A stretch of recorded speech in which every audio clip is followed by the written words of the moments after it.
to bring our presentation on the thumb drive here. Oh. About getting it to. Let me help you out. Sure, I appreciate it. Thank you. Let's go back here. I know.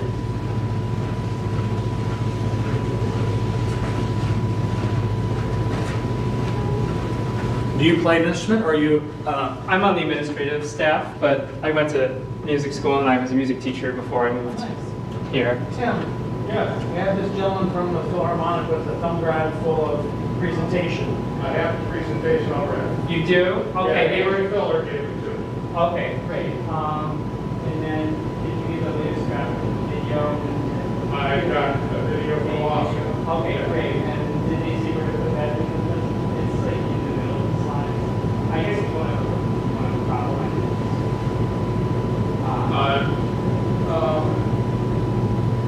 I can look.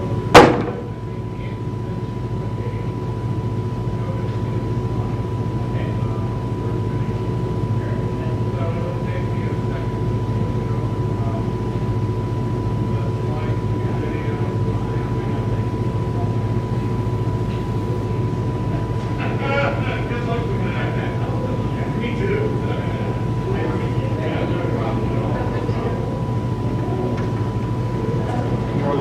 Sorry for barging in. Well, I can wait outside if Not that's barging what, in. if that's what the regular. No, you do whatever you want to. Meeting starts at 6, public meeting, you do barge in. Thank you very much for your help, both of you. Yes. Anything for the Philharmonic.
He knows how to treat them.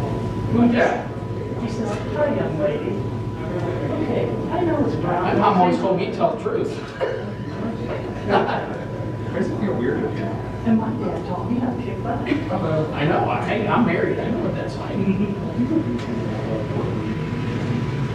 little bit. Well, it's about community partnership. Love our schools branch. Yeah. Abbott, Scott. Yeah. Fairview? No, Evans. Evans, yeah. So I just got an extra copy for you. in case Oh, you- good, yes, because we're good.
Good evening and welcome to tonight's Board of School Trustees meeting. We begin each meeting with the Pledge of Allegiance. I pledge allegiance to the flag of the United States of America and to the republic for which it stands, one nation, under God, indivisible, with liberty and justice for all. And now we have roll call of members. Good evening, Steve Corona from the 5th District. Jennifer Mathias, District 2. Ann Duff, Member at Large. Raleigh Booker, District 4. And to my left, we have Dr. Mark Daniel, Superintendent, and Angie Filler, Clerk of the Board. And I'm Maria Norman, Member at Large. This evening, we start with awards and recognition. At this time, I would like to introduce Kathy Green, the past Fort Wayne Area PTA President and current PTA Consultant, to present a special award. With Ms. Green tonight are Margie Chase, Fort Wayne Area PTA Council Vice President number 2, Casey DeLucine, Fort Wayne PTA Council Treasurer. Ladies, the floor is yours. It's been a while since I've been at this microphone. I used to speak from the top of my head, but this one's too special, so bear with me. Tonight I'm standing here representing the hundreds of PTA leaders over the decades who got to work with Kathy Friend. Over the years, there is no one who helped PTA be an advocate for children and our schools more than she did. I also want to thank her for teaching us the right way to contact and discuss issues with legislators so we could make an impact. While politics is so divisive, Kathy Friend walked the line, a tightrope maybe, to get things done on both sides of the aisle. People listened when Kathy talked and taught. I personally loved when I was in PTA and a divisive issue came up. A parent at my school said she already knew it was coming 2 years ago because PTA had told her and kept her informed. That was because of Kathy Friend. A true champion for PTA, the Fort Wayne Area PTA Council would like to recognize and thank Kathy for going above and beyond for all children, parents, and PTA leaders with this National PTA Lifetime Achievement Award. She has been a tireless advocate for children's education, health, and well-being. Kathy, thank you from the bottom of our hearts for your outstanding service to the children and families in not only Fort Wayne, but our entire state. We are so very grateful for the education you provided to us, the support you always showed for PTA, and the leadership you provided. On a personal note, 20 years ago, I was excited to go to my first legislative day in Indianapolis with PTA. I brought my 2 middle school children with me. Kathy trained us on the bus. I'm ready to roll. She empowered me. The first person I got to talk with in his office was a senator at the time who listened to my enthusiastic appeal and then said, "Are you coming back next year to talk about education funding?" I said, "Of course I am." And he said, "Don't bother." I thought my kids were going to fall on the floor laughing, thinking I was utterly humiliated by this person. But the next year I went back, and the next year, and the next year, and many more years. I rarely missed making the case for whatever Fort Wayne Community Schools was fighting for, all because of Kathy Friend and Wendy Robinson. Fast forward, and Northrop PTA is being recognized at the State House for being the #1 PTA in the country. And the same legislator asked me if he could join us on the floor. If I would have been Kathy Friend, I would have said yes. She understood about relationship building and how critical it was and is. I said no. That is the secret to her success. She understood politics and how to get things done better than anyone I've known. Thank you, Kathy, for teaching us how to do things right and all your support of PTA. You will be missed. Have you ever thought about running for Congress? On behalf of the council, we have this award to give to you. It's the top honor that PTAs have. I know you have a state lifetime. This one comes from the very top. Here's a letter from National PTA and a pin we hope you will remember. You'll wear in honor. No, thank you. Thank you.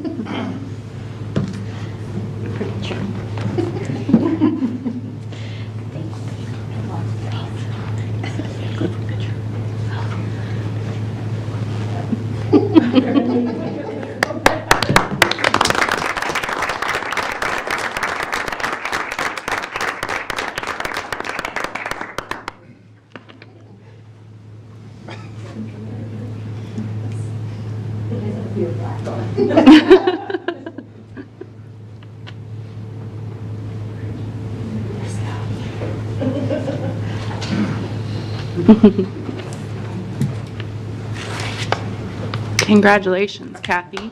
And thank you, Area PTA, for all that you do. Okay. We won't be offended if you decide not to stay for the whole meeting. Okay. Then we are to our consent agenda, which includes approval of minutes from our regular meeting on October 9th, vouchers and payroll, vouchers for the period ending October 23rd, and payroll for the period ending October 6th. We also have the personnel report and required disclosures. Is there a motion on the floor? Move approval. Second. Thanks, Steve. Thanks, Raleigh. Dr. Daniel, did you have anything for the personnel report? I do not. Okay, thank you. All those in favor? Aye. Aye. Any opposed? Okay. No old business, so that leads us to new business. Steve, can you take item A? Yes. Thank you. It is recommended the board approve the purchase of 575 HP Fortis X360G11 laptops from Trafera of St. Paul, Minnesota, in the amount of $281,175. The purchase is in accordance with our normal 4-year replacement schedule. The district was able to secure pricing from Trafera that is 40.3% below National Cooperative Purchasing Alliance pricing. That's a pretty good deal. Indiana law does not require public bidding for purchases made at or below approved co-op purchasing agencies, and we're going to use the Common School Fund loan for the purchase of these laptops. And Jack Bird, our Chief Systems Officer, is here for any additional questions from us. Thanks, Steve. Is there a motion on the floor? So moved. Second. Thanks, Jennifer. Thanks, Ann. Any questions for Jack? Jack, I feel like we haven't approved HP computers. Oh, sorry. So are you still looking at that microphone? Are these the computers that the students at New Tech use, or what are these laptops? No, we in the past have purchased Lenovo 11Es. Lenovo has discontinued that model. Oh. And the new model we've had some reliability issues. So we did some evaluations, and we're going to try the HP models. We're going to try these at Miami Middle School. Okay. So we'll do a whole school. Awesome. And do you know the cost difference between the Lenovo 11 and this one? Were they about the same? I do not know the exact per model cost. Okay. No worries. Any other questions for Jack? Thanks, Jack. All those in favor? Aye. Aye. Any opposed? Jennifer, can you do B, please? It is recommended that the board approve a 2-year lease/rental purchase for 59 workforce time clocks from Workforce Software LLC of Livonia, Michigan for $147,500. This purchase provides 1 new time clock in each of our district buildings and will be used by our hourly employees to track time and attendance. Workforce Software LLC is our current time and attendance solution provider, and they are sole source provider of their time clocks. Indiana law does not require bidding for purchases made from sole source providers. Funding will come from the Operations Fund, and Jack Bird is here to answer our questions. Thanks, Jennifer. Is there a motion on the floor? So moved. Second. Thanks, Steve. Thanks, Raleigh. Any questions for Jack? Just to clarify, Jack, because I don't know if you touched base with Noah. The software that we're implementing for HR is it completely separate from these clock in, clocks? Well, they connect with each other, Okay, but it is not a part of that upgrade. sure. And so, once we have the HR software completely in place, we still need these clocks? Correct. It doesn't matter which system we would use, we need this system. Okay, I think that clarifies Noah's question. So if he's watching, Noah, there's your answer. So what would lead us to the lease rental versus purchase of 59 of these instead of just purchasing them outright? When we looked at the purchase cost versus the lease, it was more advantageous for us to do the lease. We're going to be reevaluating this system after we get the new HRPY system in, and so we did not want to commit to higher in purchase and, you know, not be able to use the clock for their full life, because the clocks that we have in right now are the original clocks that we purchased back in 2015. That makes sense. I just wanted clarifying. Thank you. Good answer. Makes sense. Any other questions for Jack? Sorry, I put in a cough drop. I didn't realize it was going to change my voice that much. Okay, all those in favor? Aye. Any opposed? Okay. Ann, can you do item C? Sure. Thanks. It is recommended that the board approve a resolution to set expenditure category goals for the 23-24 school year. The goal is to improve upon the current percentages between the expenditures for the student instructional categories and the other expenditure categories. Beginning with the 2007-2008 school year, school districts are required to establish goals for each category of expenditures that will increase the school corporation's allocation of taxpayer resources directly to student instructions and learning in light of the unique circumstances present in the school corporation. The Department of Education most recently reported the following percentages. Looks like for student instructional expenditures, academic achievement, instructional support, etc., that we are most categories above the state average, a couple below. FWCS was 5.1 percentage points greater than the state average in dollars spent on instructions. So Chief Financial Officer Kathy Friend will be available to answer questions. Thanks, Ann. Is there a motion on the floor? So moved. Second. Thanks, Ann. Thanks, Jennifer. Any questions for Kathy?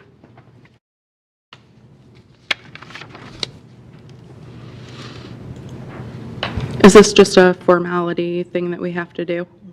Okay, I thought so. Okay, all those in favor?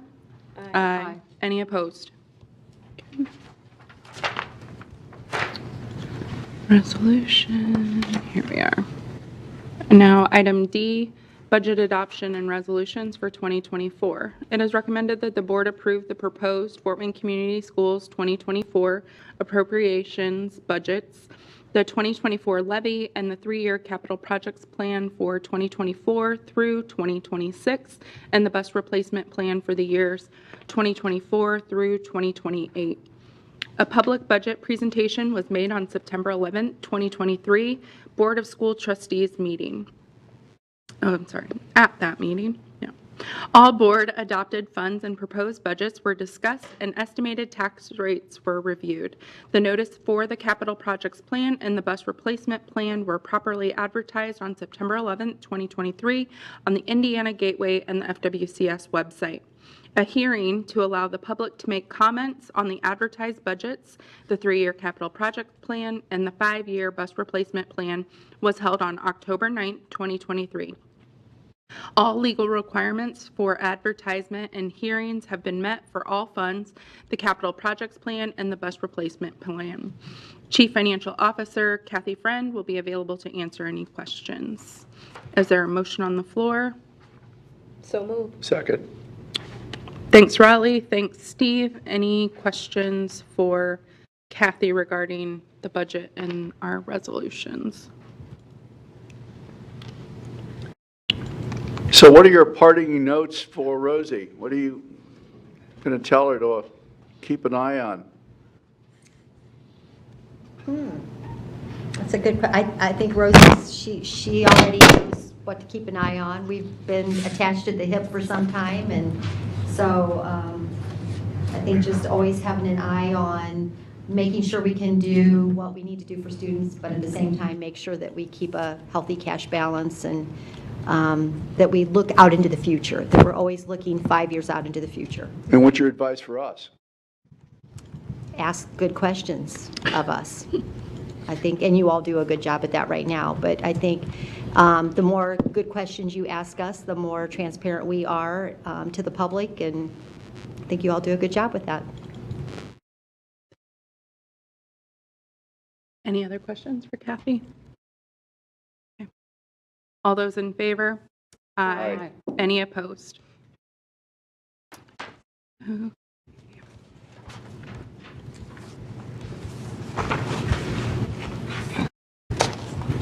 Sorry, there's a lot of documents attached to that. Here we go.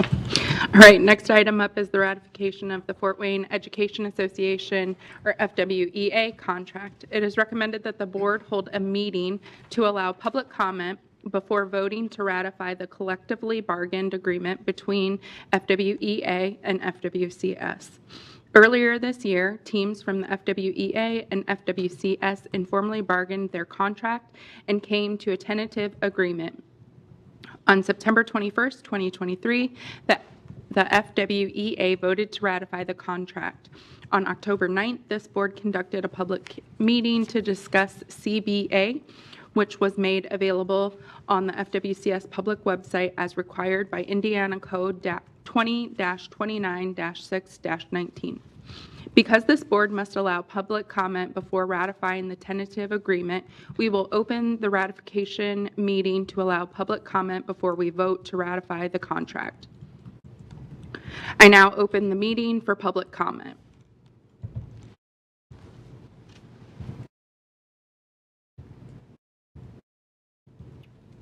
Board members may also comment on the tentative agreement if you would like at this time.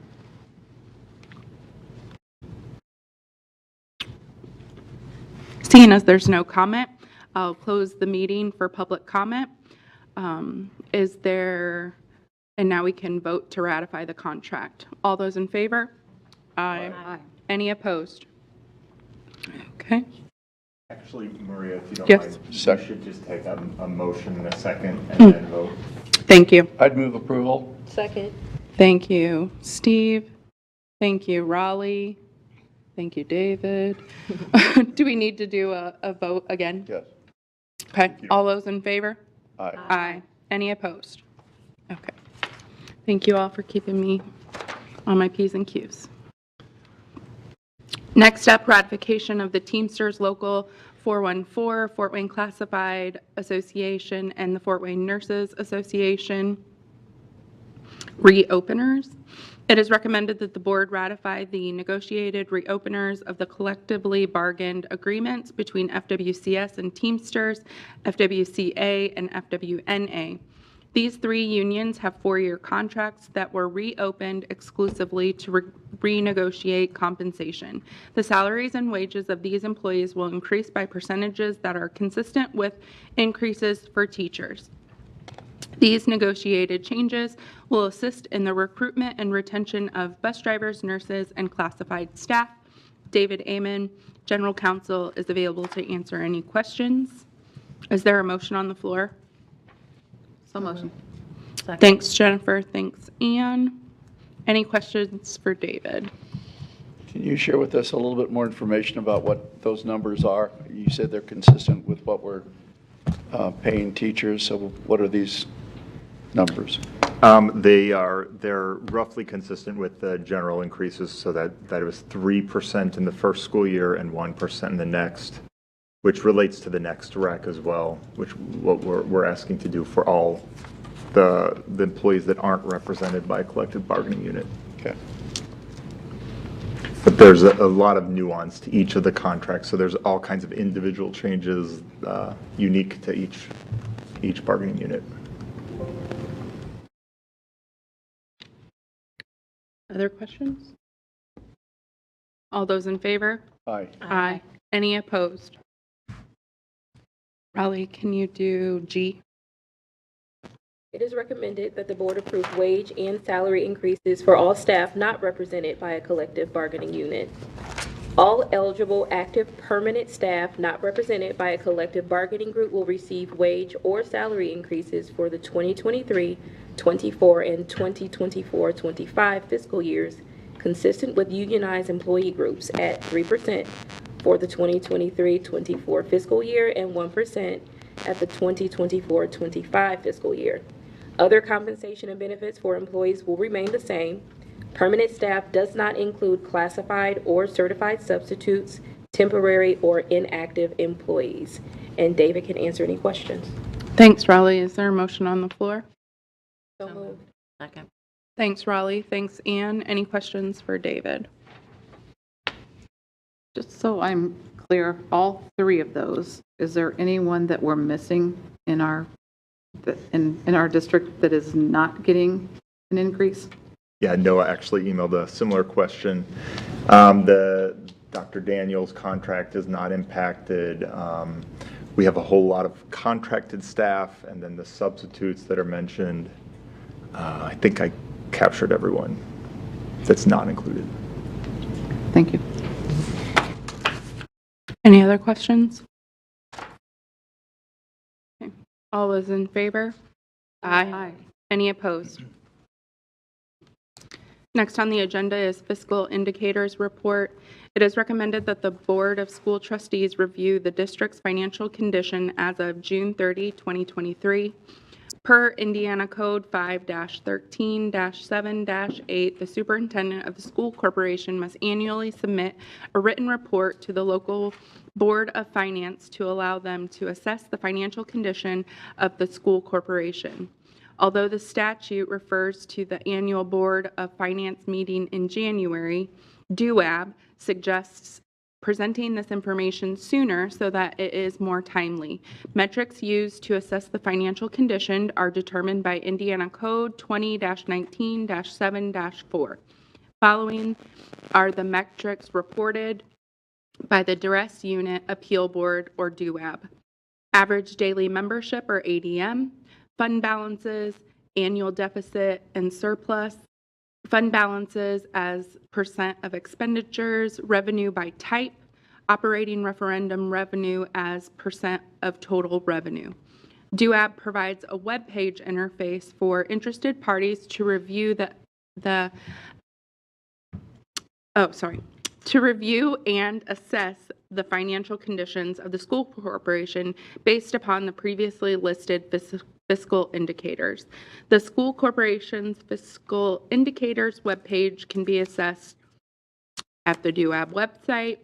The following pages provide a written report of FWCS's financial condition, and Kathy Friend, Chief Financial Officer, will make a presentation. Thank you. The report requirement, the reason that this state law came about was because the DUAB, the Distress Unit Appeals Board, wanted to make sure that if there were school districts that were in trouble, it was learned early versus by the time it was almost too late. And there were some school districts that had some severe issues. So that's how this came about. And that's why there's the requirement to do this as a public presentation every year. And these are the items that they currently require that we discuss. And so you described all those already in the board recommendation. The first thing that they want to look at is average daily membership. And I imagine the purpose of this is if they see a district that has a severely declining enrollment, they want to make sure that that district is making accommodations for that. So you can see that our ADM, the amount that we get money for, has been fairly flat. And I'm going to go through some different detail in a minute.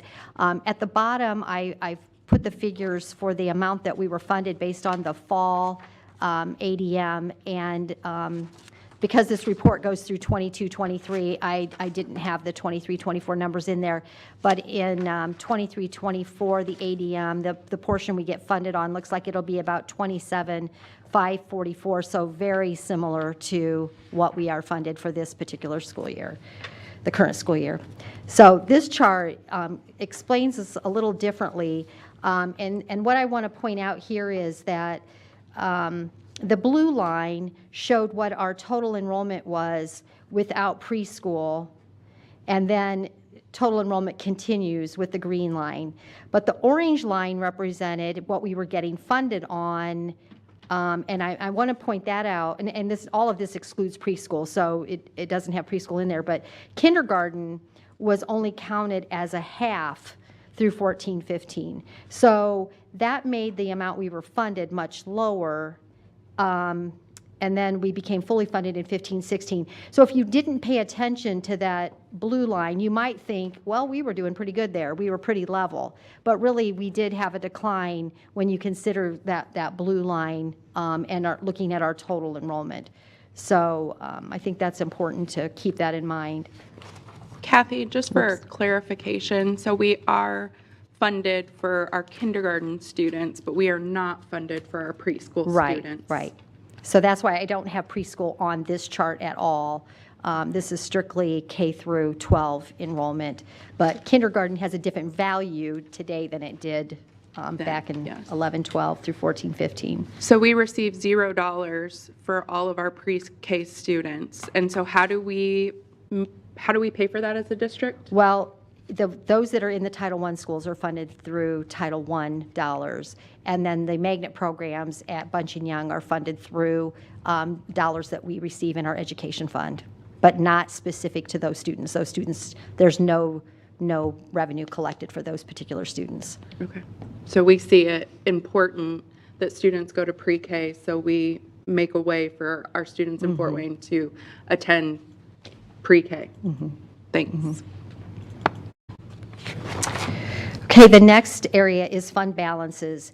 And so the most significant funds that I'm presenting are the former general and operational funds compared to the education fund and operations fund. So you remember in 2019, there was a change. So part of this history includes all of those funds. Funds that are not included in the next chart include grants, construction, debt, lunch, and textbook rental. So I think the things that are most significant are education and operations fund.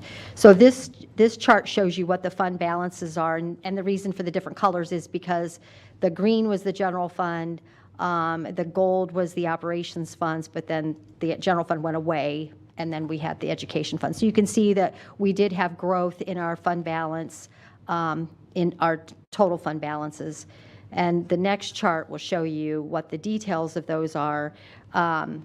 We look like at the end of 2022, we had a cash balance in the education fund of 31.5% of our budget, and in the operations fund about 35.9%. And one of the things we try to do in our 5-year outlook is to make sure that those are similar. They're not going to be perfect, but that they're similar. So when we determine the transfer we need to make from the education fund to the operations fund, we try to keep this in mind. So as you can see, that's higher than the board policy that requires of 8 to 15%.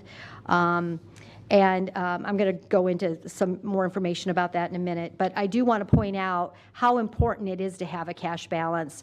And I listed some of the reasons down below there. For instance, absorption of expired grant expenditures. And as you know, that's one of the things that fortunately we'll be able to do with ESSER going away in September of '24. We'll be able to capture some of those expenditures for a while.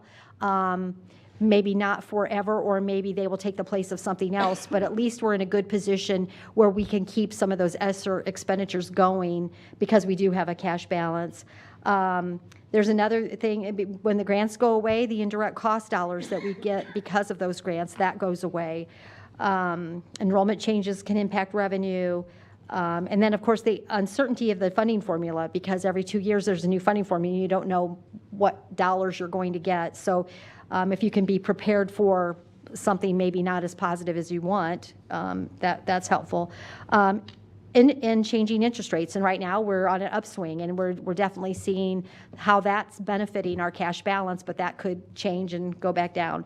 So anyhow, that is, if everything went as it is right now in our 5-year plan, and we went ahead and absorbed the ESSER expenses we've talked about, not 100%, but the ones that we've talked about, we could be at that goal range in 2028. So a lot could change between now and then in all of these different categories, but we're in a good position to not have to make a difficult decision right now because we have a decent cash balance. So this was what I was going to mention. This is the fund balance as a percentage of expenditures, and just like the chart before, it has grown as well. I think it's important, if you look at the bottom right-hand corner there, to see districts. There are 80 districts right now that are higher than FWCS in terms of the percentage. So our percentage is 30.8%. The state average is 27%, which has decreased since last year. But nevertheless, there are still 80 districts that are higher than what we are. There are 246 that are above 15%. So we've talked before about that goal of 8 to 15% is probably not high enough. I would want to see that number. I would want, even though the max goal is 15%, I think it's good that we are above the 15%. And as you can see, many other districts are. 30 districts are in the range of our goal, which is only about 10% of the districts in the state, and then 14 are below 8%. So last year, there were actually 160 districts that were higher than what we were, so hence the state average going down. It went down from 35% to 27% since last year. Question about the policy goal of 18 to 15% range. We're above it. I mean, are auditors going to come back and tell us that we're not adhering to our policy? Do we need to think about changing it? Well, I don't think the auditors would, that would not be an audit issue. If you were below the board policy, I definitely think that would be an issue, and it might even be an issue with DUAB if we got below 8%. So I would not look at that as an audit issue being higher than. Let me ask a second question. You talked about using fund balance to continue some of the expenditures that we've been paying out of the ESSER fund. And I noticed it reminded me that in the personnel report today, I saw a number of changes from one fund to another, and specifically it was Fund 3710 to 0101. So is that one of the examples of where you're moving? Is that an ESSER? Is 3710 an ESSER fund? No, it's NESP. It's the ELL grant that's going away and being wrapped into. Okay, so you're moving those expenditures to another fund. Okay. Yeah, because that fund went away with this particular budget. Yeah, so right. it all gets shifted to the. All right, thanks. Yeah, and that didn't result in any increase. It just was a change in where it went. Yeah. Okay, the next thing is the annual deficit and surplus. So this looks at your revenue minus your expenditures. And again, these funds are the education and the operations funds. The little orange and red colors at the top represent transfers between the funds. So in 2019, you see those large ones, and that's because that was the year when we converted and got rid of the general fund, and then the money went to the education fund. So that's why that looks like it does. So if you just focus on the blue and the green columns, that'll show you the difference between revenue, which is green, and the expenditures, which are blue, and that results in either a positive or a surplus or a deficit surplus. And so the little yellow bar at the bottom represents that. So even though, it's small, over time that's added up and has resulted in us having that higher fund balance because we have been spending less than the revenue coming in. And I would attribute a good portion of that to the interest revenue and the indirect cost in the last few years, because those two things were not, they were not expected, particularly the interest revenue. But the indirect cost has really been helpful to us because of when we got the ESSER grants, it also helped out these funds. And then revenue, this is the chart that they provide, and just so you know, all the charts I've showed you are the charts that are on the DUAB website that they provide for us. This just shows the revenue components. And there's kind of a little strange thing in there in 2017 that I tried to explain that has to do with health insurance. You can see the bulk of the money that the district gets is state revenue, the blue section. At the very bottom, the local tax revenue, that's what pays for our operations of the district. And then the gold represents our federal grants. And the very top one, the pink, they're calling that federal stimulus revenue, but that's really the ESSER dollars that we're getting. So that's why the gold looks like it's pretty consistent among the years, but the federal stimulus revenue is represented by the ESSERs. And then this is comparing 22 to 21, so you can just see total dollars.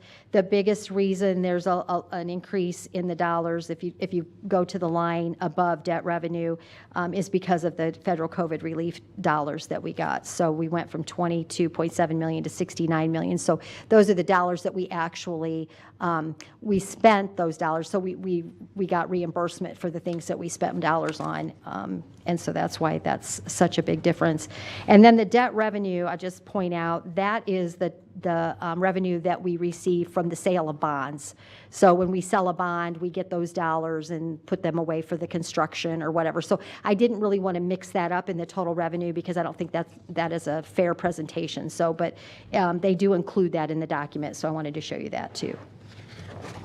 In fact, it's on that colored chart right before that, the green portion shows you, and so that translates from our referendums, basically, is what that is. And then this is just, I thought it might be interesting to look at the makeup of the federal revenue. So you can see there's special ed, Title I, the school lunch program, and then other grants, and then the COVID money there too. So $135 million in federal funds supported the district in 2022. And that's the end. Thank you, Kathy. You're welcome. Any questions for Kathy? I think you're good to go. You're going to be in good shape for a while. Thanks. You're welcome. Okay. That ends our new business, and now we go to reports. And so this evening we have a presentation, the Fort Wayne Philharmonic Partnership Report. The leadership team from the Fort Wayne Philharmonic will present a report and video to detail the partnership that exists between the Philharmonic and FWCS. The team will highlight the Club O and Kid O programs, as well as describing the performances by Philharmonic musicians that will take place in all elementary schools this year. The following individuals will be available to answer any questions. We have Brittany Hall, President and CEO of the Fort Wayne Philharmonic, Aaron Bean, the Director of Community Engagement from the Fort Wayne Philharmonic, Rick James, Chair of the Fort Wayne Philharmonic Board of Directors, and Matt Schiebel, Executive Director of FWCS Safety and Community Partnerships.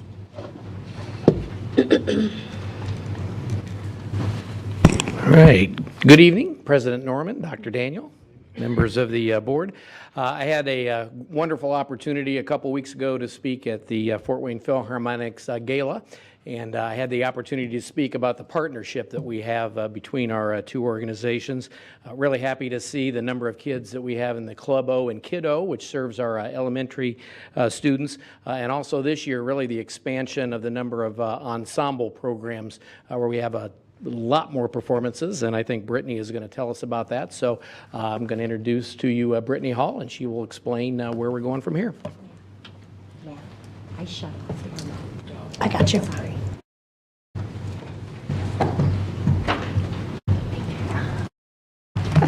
Good evening, and thank you, Matt.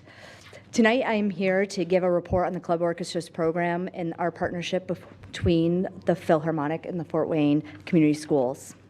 Since 2017, the Philharmonic and FWCS have been working together to encourage students in supplemental musical education through individual and collective practice of music. The club orchestra program is based on a Venezuelan El Sistema model of music education that is a social program that was founded in 1975 on the principle of intensive and joyful music making as a vehicle for social development. The model's grown since 1975, inspiring programs in over 60 countries with more than 400 music centers and over 700,000 young musicians participating. And I'm proud that our program here is a part of El Sistema USA. One of these young musicians is the music director of the LA Philharmonic, Gustavo Dudamel, who rose to prominence after going through this program. So our kids here are really following in big footprints. With the Philharmonic's partnership with FWCS and the students, Club Ho has become a community where positive attitudes, ethics, and values are cultivated with a passion of music that is nurtured. It is the vision of the Club O program to kindle long-term change in Fort Wayne's underserved populations by engaging youth in musical education and supporting the development of lifelong values and skills that will promote the future success of the youth in our community. To reach our vision, our mission is based on offering music education that is inclusive and accessible to all. This is a critical piece of ensuring the success of every child that wants to participate and the removal of all barriers to encourage participation within the program. It's also important for these students that a sense of community amongst their peers is developed, and they are empowered by building their confidence and leadership skills through peer mentorship and learning experiences. Finally, in our Club O programs, we encourage excellence in the accountability through intensive instruction that happens at least 2 to 3 times a week over the course of an entire school year. Students in the Club O program learn to read music, play the violin, and they learn about teamwork and also the discipline and achievement that goes with that. To do this, our programs are structured in 2 segments, which you'll see on the screen here. The first is our Club O program, which is a supplemental music instrumental program which takes place at Forest Park, South Wayne, Waynedale, and Arlington schools. The program focuses on the pre-K classrooms and instruction during the day, and then K-1 after-school programs. These Club Kiddo students will experience a variety of lessons that incorporate the use of rhythm, pitch, body music, and playing of Orff mallet instruments for the program. The second structure is our Club Orchestra program, which is based on the instrumental instruction of the violin at Forest Park, South Wayne, and Waynedale schools, and works to lay the musical groundwork to learn the violin and play in an orchestra. Why the violin? So that was a model that was based out of Venezuela, and they found that group lessons was something that allowed the students to propel forward in their instruction from a very early age, and also an instrument that an older student could teach a younger student at the same time. My 10-year-old granddaughter was just picked up a violin from her school. And yeah, and plus it's small enough for those little hands. Okay. Yeah. So this school year, we have 240 students that are enrolled in the Club Orchestras program, and we have a great mix, which you'll see on the screen, of 16 music educators, 4 of which are Philharmonic musicians. Primarily, they're teaching at the Tier 2 and Tier 3 level, so the top level of instruction. FWCS music teachers, and even community educators like Elizabeth Piercy-Putz, who is the choral director for the University of St. Francis. These educators not only teach the technical aspects of learning the violin, but create a safe community for the students to build their appreciation of music. And to highlight this impact of the future program, we've developed a video that I'd like to share with you now.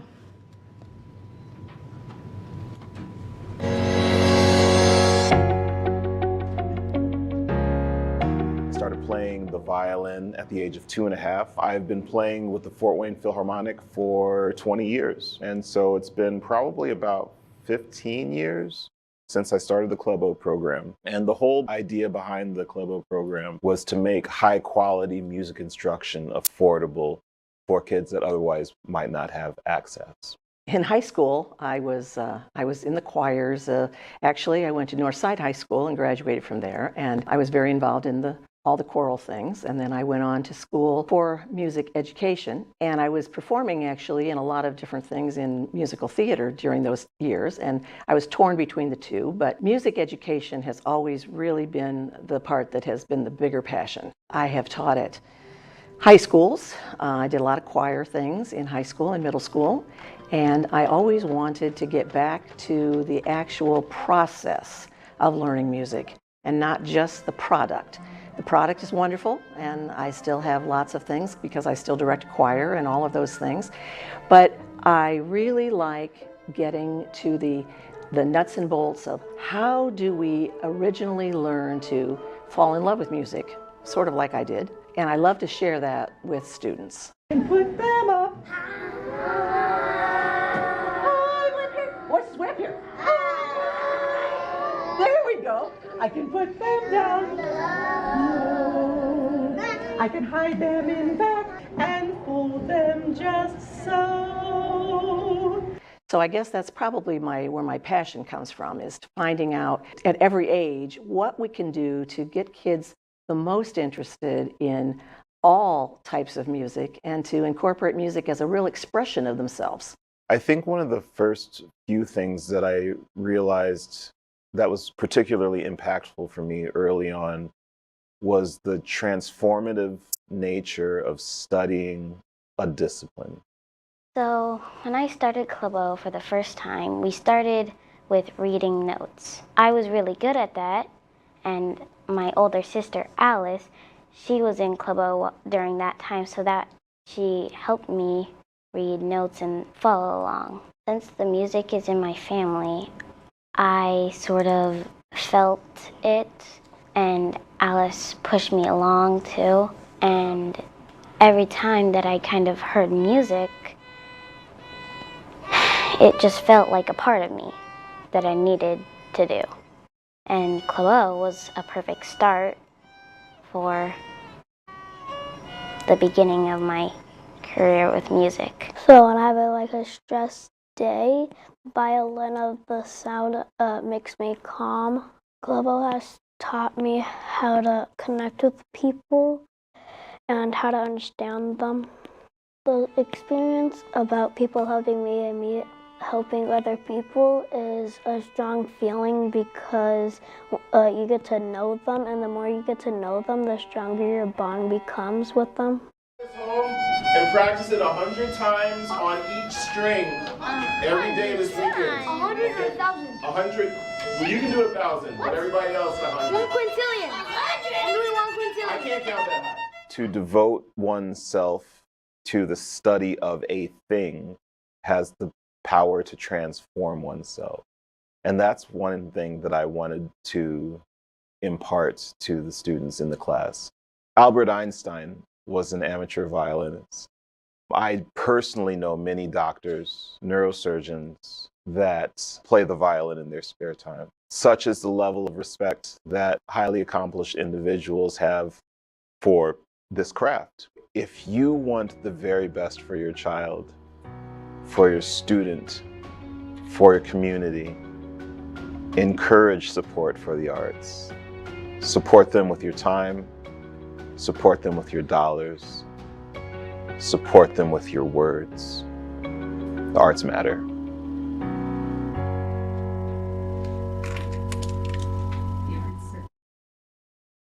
Partnership means that we're able to put 240 kids through this program this year. So we're very proud of the partnership with you. And the partnership's built on 3 pillars for us. So our first pillar is about the unique opportunities that we offer to help us reach our vision of engaging youth in musical education and supporting the development of lifelong skills and values.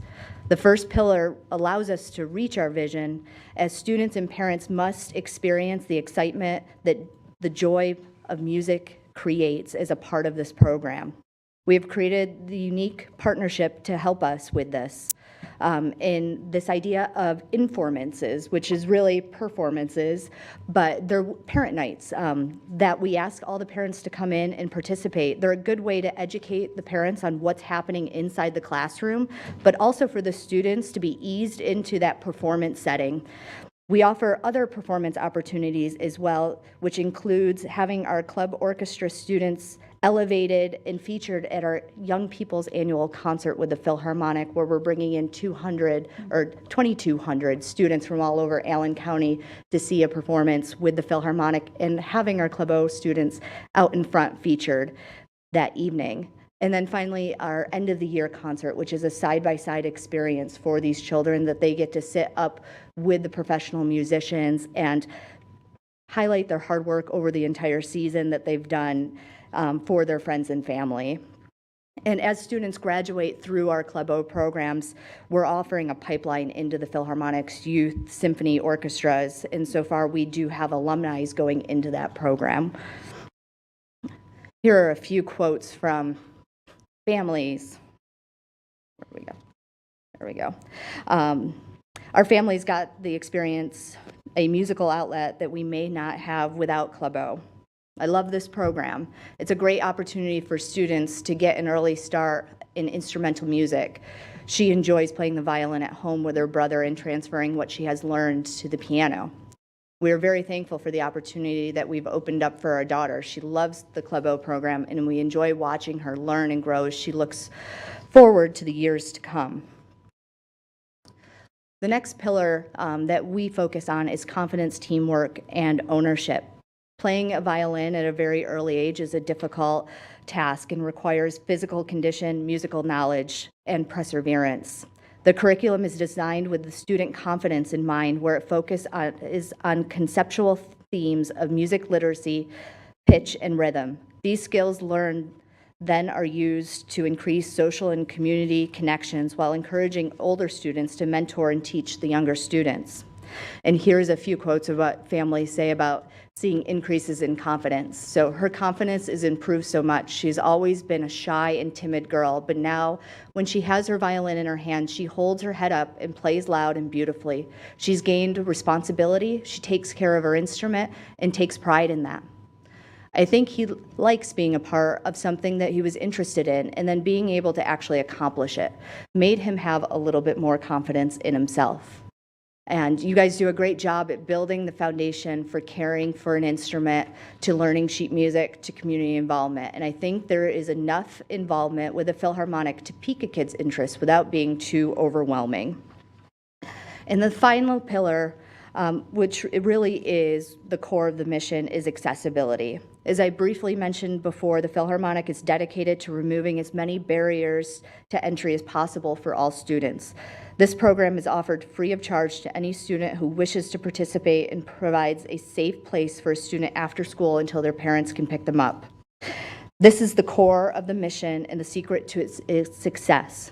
To ensure access to any student, this program is funded entirely by generous donors who believe in the Philharmonic's mission to foster and instill a lifelong love of music across the orchestral spectrum through live performances and educational experiences. We're proud to say that upon completion of this year, we have allocated more than $1 million into this program that's educated the youth in our community in this partnership with FWCS. All right, and there's no denying that there are numerous benefits when it comes to music education, which include cognitive development, improved language development, better attention spans, and mathematical capabilities. But music education also provides a safe place for emotional growth by providing a child a place to express and learn about teamwork, leadership, and effective communication. Club O students receive all these benefits and are provided with additional time for musical instruction and extra opportunities to strengthen those relationships. Within these last slides, you'll see that disciplinary actions and absences for Club O students have decreased, while the rates for I-learning are increasing. Finally, thanks to statistics provided by Bruce Snyder of the K-12B instrumental program, we know that Club O students are choosing to participate in some kind of music class or ensemble, which is not required of them, just a fine arts class, when entering middle school at a retention of 85%. The Fort Wayne Philharmonic truly values the partnership with FWCS and the impact we're having on these young musicians' lives. And at this time, I'd like to invite the chair of our board, Rick James, to say a few words on the board's behalf about this program. Thank you. I think everybody hear me okay? Yes. First of all, on behalf of the board, I want to thank you for this partnership. It is a wonderful thing for our children to have this opportunity to explore the music arts. And I will tell you, you have the full commitment of our board to support this program. I believe it was 2 years ago we endowed this program through a couple foundations, my wife Vicki and myself through our James Foundation and the R Foundation, so there would be sustainability of this program. And on a personal basis, I'll tell you, education is not just STEM, it's not just one thing, it's a rounded education that's important. So the liberal arts, the music arts, the theater arts, all those are important for kids to have an opportunity to be involved in. And the fact through the Fort Wayne Philharmonic and the relationship we have with you folks, with the Fort Wayne Community Schools, to offer this is just a tremendous thing, and you should be really proud of this. And thank you to the bottom of my heart. Actually, my wife Vicki should be here doing this because she's the big supporter of this, but it's just a wonderful thing, so thank you very much. And you have this board's full support for this program. Thank you. Thank you. Yes. Thank you for all that you do for the Philharmonic and allowing us to impact your students. And like Matt said, we have many more programs, which include our Young People's Concert at the year that almost all your districts attend. And then, of course, this year we have the expansion of our ensembles in your school. So every elementary school has the opportunity to have an ensemble of Philharmonic musicians come in, and we've just expanded to the pre-K program as well this year. So thank you for that. Thanks for the report. And, you know, I did not know what level of support that you provided. And $1 million is a lot of money for this program. Thank you very much. And would you and Matt make sure that we get those dates for those year-end concerts? Absolutely. We can. I'd like to be there if I can. Yeah, love to have you. So where, they get a violin, I presume? Yes. And how is that funded, and do they get to take that home with them? And Yeah, so the violins are fully funded through the program. They do get to take them home, and then they return them at the end of the year because most likely they're going to go up a size in a violin for the following year. So that way we're able to recycle those violins and keep growing the program in that way. And then once they reach that B instrumental age, they're actually eligible 1 year early for their instrument. Thank you. So at the schools that we do offer, how is that, how does that communicated to the parents and the students? And then how many is there a limit to how many can be in each? We may have seen that on the slide. But. Yeah, so we haven't hit our limit yet, and we'll continue to put as many teachers as we need to make sure that we can fully accommodate a classroom. But we have registration nights with the schools. We work very closely with the principals to make sure that the word is getting out about these programs. We bring in musicians to demonstrate and get the kids excited about playing a violin. Derek's very good at that. And then it's a lot of word of mouth at this point, too. The program's been running for 6 years now, and the music teachers are thrilled about the program. They're actually, one of the fun things, we're starting to move middle school music teachers down into the teaching ranks for the Club O program so that the kids can start the relationship early with their music teacher, and we're seeing more kids matriculate into those band and chorus rooms in middle school from the program. You may not know this, but maybe Matt does. How did we select those schools that are currently involved? So the schools were selected because they're Tier 1 schools, serving population that might not have access to this. And I haven't been here for 6 years either, so I don't know the specifics about it other than they fit into that Tier 1 category. So is there an opportunity then for us to expand those to other schools? With additional funding, there's always opportunity. And you might have answered this already in another slide, but I know that Arlington was part of the pre-K program, but not part of the elementary. Correct. So Arlington is a test pilot site this year, so it's the first year that we're there, and we'll see what expansion brings for next year. And how many kids were, did you write down how many kids were in that pre-K one? I did. I don't have the specifics about school, but I think it's 110 in total. For pre-K. Wow, Nice. awesome. It's a great program. Yeah. I'm excited. I liked what you just said about bringing those middle school teachers down to the elementary and making that relationship so that those children then know where they're going next and see that person. I think that's a wonderful idea. Yeah, and we make sure that the end of the year concert typically happens at one of your high schools, that it's a feeder high school for the program, so they sort of get a sneak peek at where their high school journey will take them next. Good idea. How do you keep your alumni engaged?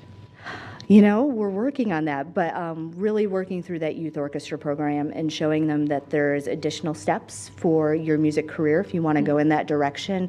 And we also offer free tickets into some of our classical concerts, especially our family concerts, for the students and their families to come join us.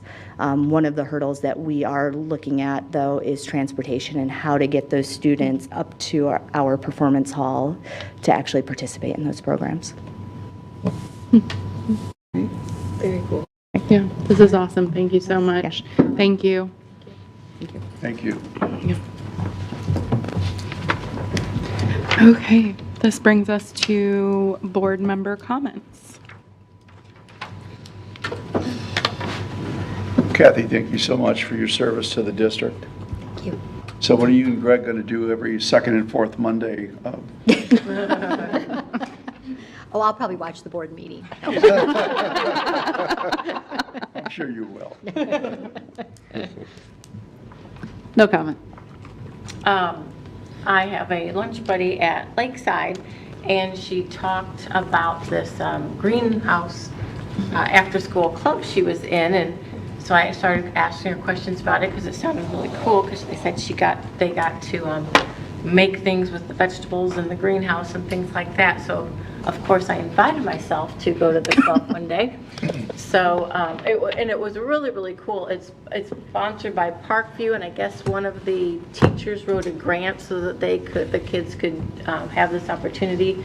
And they actually had a program last year for maybe all sixth graders, and then this year they turned it into a club, an after-school club. But what they did was just so fun. They had all the kids go out to their backyard, their garden, which were these gorgeous, the most beautiful boxed garden little things. And, you know, because usually this time of year they look horrible and everything's dead. Not these. These were immaculate, and they had the mums in them, and obviously they replaced the old with new and things like that. But so they had the kids pick carrots out of the garden. They taught them how to pull them out, and then they took those in and washed them, and then they had them these giant, massive vines of peppers. So they had some kids cut off peppers and wash those, and then they had them.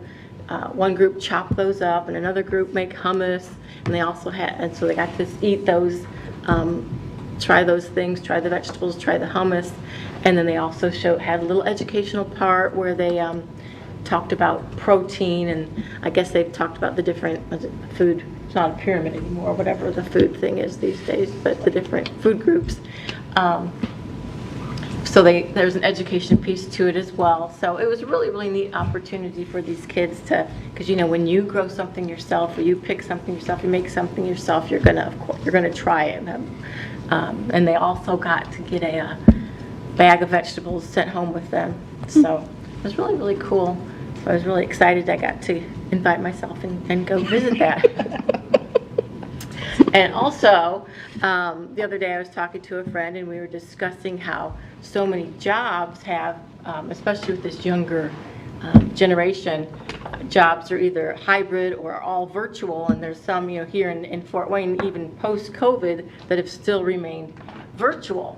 And I was telling her, you know, the downside about that, I mean, for me, going to my job was for the social part of it. You know, and there's just so many things you cannot do on a Zoom, 1 hour Zoom meeting. You can't build that, those relationships and that culture and things like that. And during this discussion, I thought of you, Kathy, because obviously you have built such a great culture with your department, which never would happen virtually. And I just from your whatever we went to in here, your little party, you know, you could tell that your coworkers have had a great time. You've built such a great culture, built such great relationships. I think I would love to work in your department. Not that I know anything about that subject area, but like I said, it's all social for me. So, but thank you for doing that for your coworkers, and I'm sure they will miss you, and we will too. Thank you. Besides saying congratulations to you again and enjoy your retirement, I have no comment. Anything?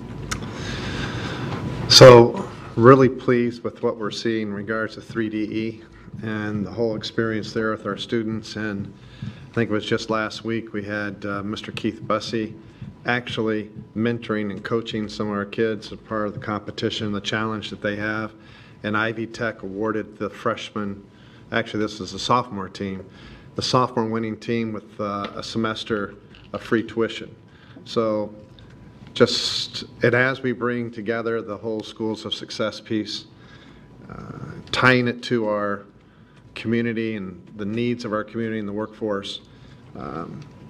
We've had principals visit Nashville, we've had teachers and guidance coordinators visit, and just this morning we heard from those two groups, and they seem very, very charged and ready to move forward, which is extremely encouraging.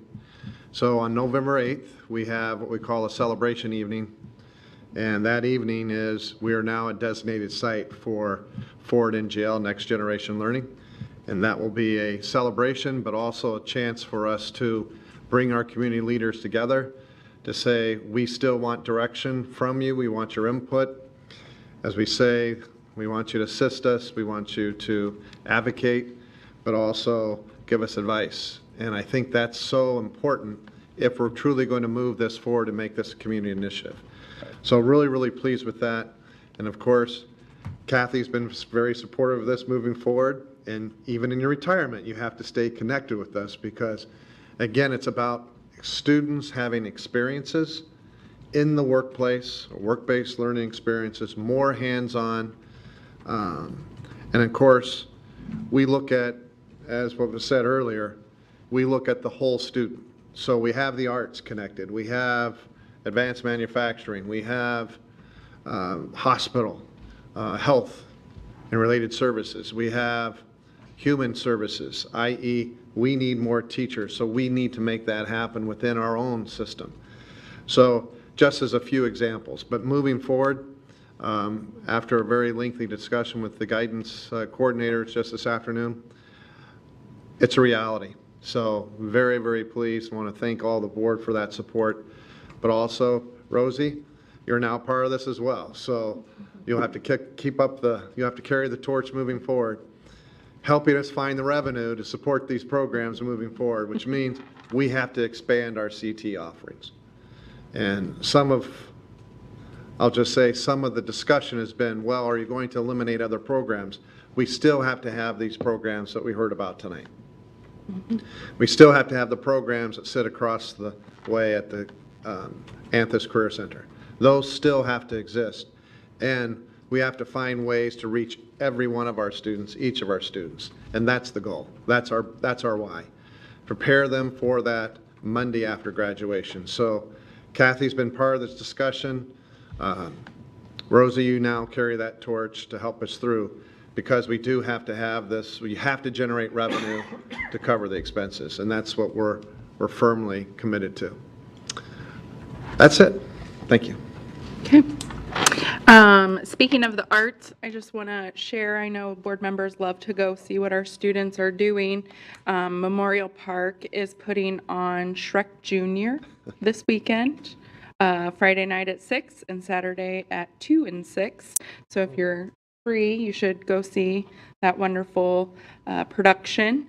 It's $10 per adult, and totally worth it. I didn't mean that in any kind of way, but Kathy Friend, thank you so much.